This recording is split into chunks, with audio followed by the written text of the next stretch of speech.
Depuis les tout débuts de la préparation de notre expédition, nous anticipions avec impatience notre première expérience en camping équestre. Avec le temps, nous avons acquis l'expérience et le matériel nécessaire pour arriver à cette étape.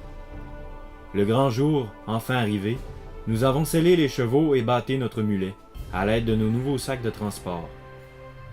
L'opération fut plus longue que nous avions imaginé, car rien ne devait être oublié.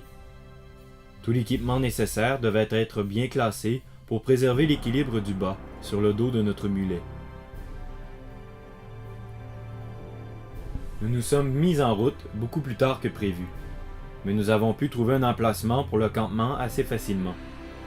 Il devait être près de la rivière pour avoir un accès à l'eau, et il devait nous fournir de vastes étendues herbeuses où nous pourrions établir l'enclos électrique portatif pour que nos chevaux puissent se nourrir tout en restant près de nous. La noirceur nous a vite devancés. Nous avons dû terminer de monter le campement sous la lueur de notre lampe de torche. Épuisés, nous nous sommes endormis sous la tente très tôt.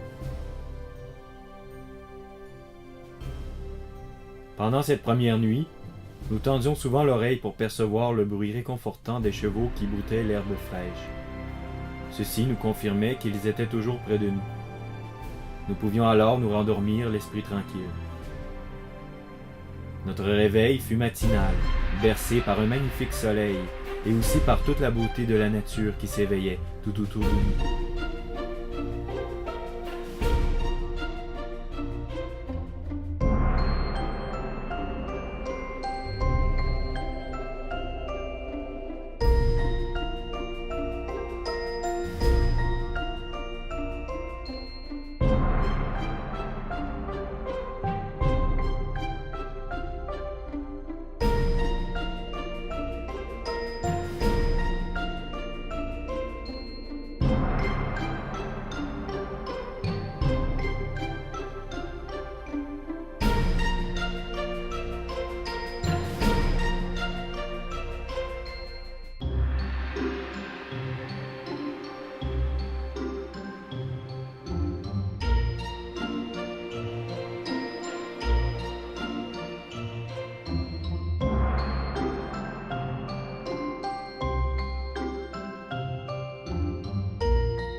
La Terre est un être vivant, une mère remplie d'amour qui nous a donné la vie et qui nous nourrit malgré tout ce que nous lui faisons subir. Par les écrits, par les images et les vidéos qui vous seront proposées, nous tenterons aussi de faire découvrir notre beau pays, les gens qui y habitent, les différentes cultures, la beauté des paysages, la diversité des milieux naturels, tout en promouvant le sentier transcanadien.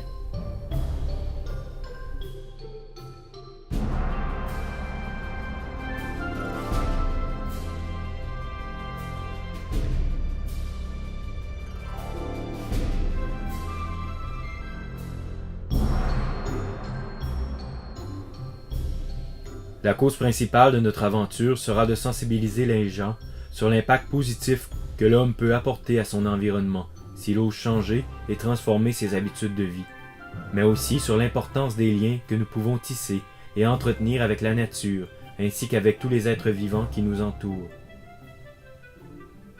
C'est pour cette raison que bientôt nous partirons traverser les grandes étendues boisées de notre beau et grand pays, toujours en lien en cœur et en esprit à notre mère la Terre, au sein d'une nature encore fragile, sur les terres du Canada.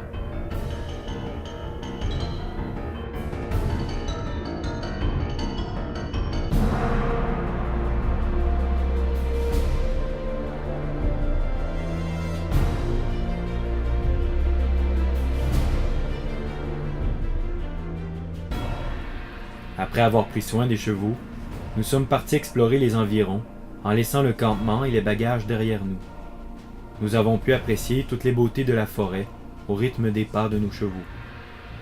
Quelques foulées de galop, un peu de trot, pour nous amuser et sentir la vie couler en nous et tout autour de nous.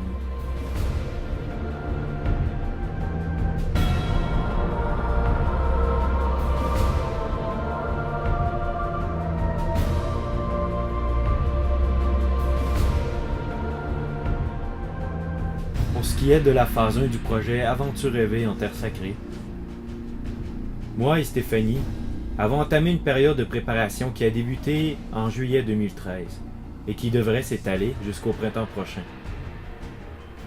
Au cours de la prochaine année, nous ferons alors de courtes expéditions à cheval en abordant tout type de terrain, dans les bois comme dans la ville. Tout ceci pour que nous et nos montures puissions prendre l'expérience nécessaire de la vie au plein air ainsi qu'aux longues randonnées.